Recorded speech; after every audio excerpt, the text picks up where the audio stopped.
O diesel e a gasolina seguem com defasagem. Os ministros falaram sobre a pressão da Petrobras para reajustar os combustíveis. Mas para falar mais sobre esse assunto, eu converso agora com o Evaristo Pinheiro, que é presidente da Refina Brasil. Muito bom dia para você, Evaristo. Seja bem-vindo aqui à nossa programação no CNN Money.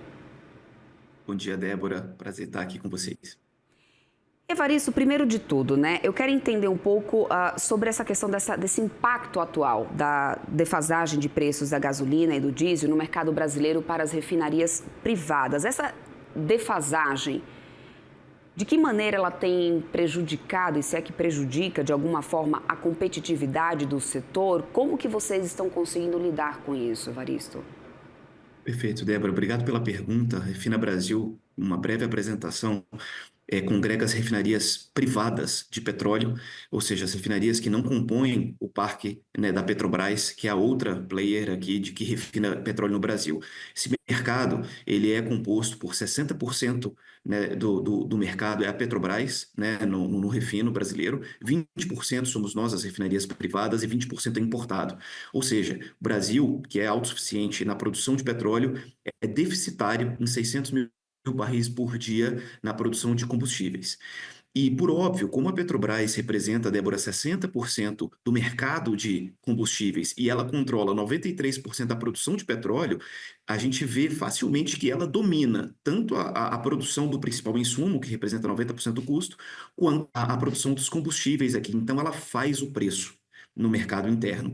Quando ela descola a sua política comercial, a sua política de preços do preço de mercado, que é o preço internacional, porque os combustíveis, gasolina e diesel são commodities, por óbvio, ela obriga que as demais refinarias, né, que são menores, pratiquem preços próximos ao que ela está praticando.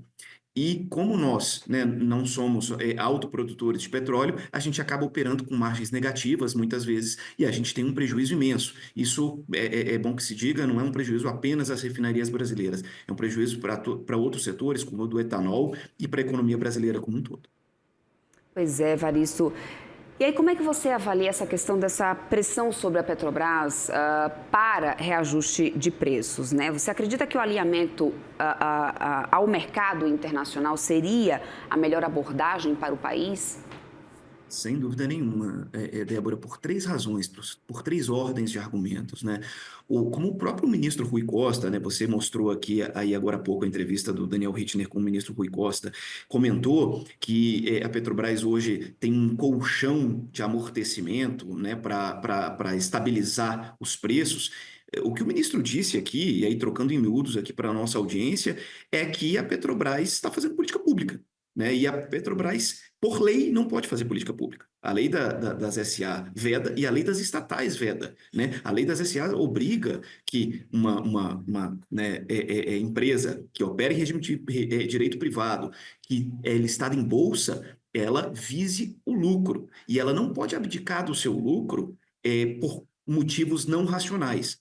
Então, o ideal, do ponto de vista da lei das SA, do ponto de vista da lei das estatais, que proíbe que se faça política pública com empresas estatais sem que tenha o ressarcimento por parte do Tesouro Nacional. Como o próprio ministro Rui Costa reconheceu, o que a Petrobras está fazendo é política pública, pura e simples. Foi, inclusive, uma promessa de campanha do presidente Lula na sua campanha para ser eleito em 2022. Então, essa política pública, que poderia ser feita de outra maneira, tem, inclusive, um projeto de lei tramitando no Senado Federal, que era relatado pelo próprio PT, né, que era o senador Jean Paul Prats à época. É o loco certo de fazer política pública. Eu não estou dizendo que o governo não possa praticar subsídios para quem precisa, né, da política pública, mas o jeito correto não é fazer pela Petrobras, através da Petrobras. O jeito correto de se fazer é via Congresso Nacional, orçamento do Tesouro Nacional, discussão ampla com a sociedade e aí a alocação correta. Então, o que a Petrobras está fazendo hoje é ilegal, né, por várias razões. É ilegal e é ineficaz do ponto de vista de política pública. Mas, Evaristo, como equilibrar a necessidade de reajuste para refletir os custos do mercado internacional com a preocupação de também não sobrecarregar os consumidores brasileiros, né? Porque se a gente para pensar, isso tem um peso significativo na ponta final, Perfeito. não somente, não é somente abastecer o carro para poder ir passear na praia, não, a gente está falando de preço de transporte, de frete, de alimento, tudo isso que se baseia em cima desse custo do combustível. Com a volatilidade muito alta lá fora, a gente também precisa encontrar esse equilíbrio. Então, como equilibrar essa necessidade? Perfeito, Débora, essa pergunta é excelente. Por quê? Porque o que você está dizendo no final do dia é que combustíveis impactam muito o IPCA. Né? Para ser mais preciso, combustíveis representam 8% do IPCA. Então é bastante coisa, porque ela está no transporte, ela está no vestuário, ela está no alimento, né? No custo do alimento, que é um grande problema hoje, né, da inflação, é o preço dos alimentos. Então, combustíveis estão em toda a cadeia, né? Todas as cadeias produtivas. Como equilibrar isso? Com concorrência.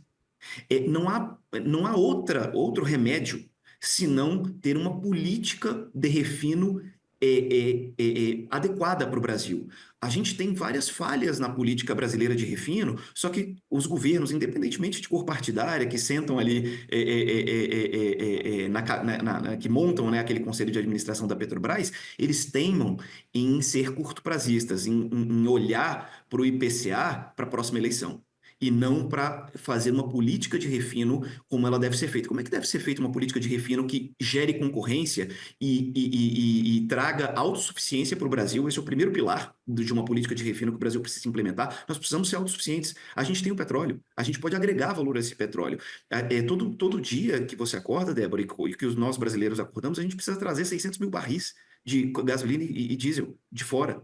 E a gente fica vulnerável à instabilidade internacional, guerra, disponibilidade de produtos, sanções e etc. Então, até agora o Brasil deu sorte, não faltou produto, mas nem sempre a gente pode contar com a sorte. Então, ter autossuficiência é o primeiro ponto. Uhum. Segundo, que a Petrobras pratique preços de mercado. Por quê? Porque a gente vai ter mais investimento privado em refino. A gente escuta aqui, todos os dias na Refina Brasil, consultas de potenciais investidores interessados em investir em novas capacidades de refino do Brasil, mas eles se esmorecem e desistem quando vem a política de preço da Petrobras e a atual política de refino. Ou seja, a gente tem um problema de abastecimento, problema de armazenagem, a gente tem 6 dias de armazenagem disponíveis no Brasil, isso é muito grave.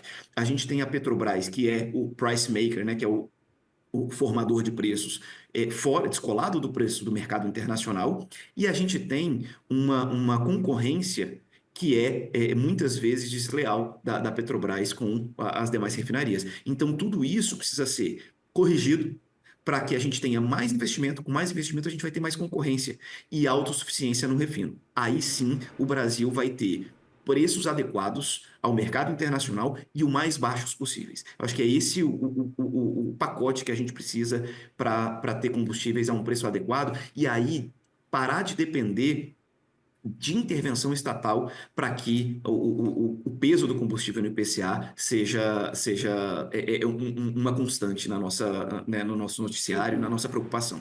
E diante dessa defasagem de preços, quais as estratégias que as refinarias privadas estão adotando agora para poder conseguir manter a sustentabilidade das operações, então, Evaristo?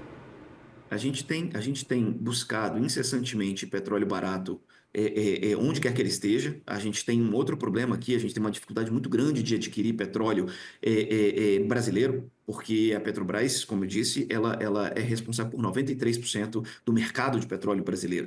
E opta-se, né, por exportar a maior parte desse petróleo. O CAD, inclusive, né, no último TCC, obrigou a Petrobras a oferecer petróleo às refinarias independentes. Então, a gente busca petróleo barato onde ele estiver. A gente, né, algumas refinarias operam em margens negativas hoje, algumas também pensam, já avaliam reduzir carga, porque o nível de defasagem está muito alto. Então, a gente reduz carga, significa reduzir produção, tá? Para minimizar os prejuízos. E uma parte também exporta, está procurando exportar mais, né, um percentual maior da sua produção para onde se encontra um preço adequado, um preço de mercado no exterior. Acho que esse são as principais ações que as refinarias têm adotado, né? Perfeito. Então, Evaristo, obrigado por esclarecer aí, inclusive como que vocês estão fazendo agora, né, para lidar com essa questão da competitividade. Conversamos agora com o Evaristo Pinheiro, presidente da Refina Brasil. Um ótimo dia para você, Evaristo. Até uma próxima. Você também, Débora. Muito obrigado. Até mais.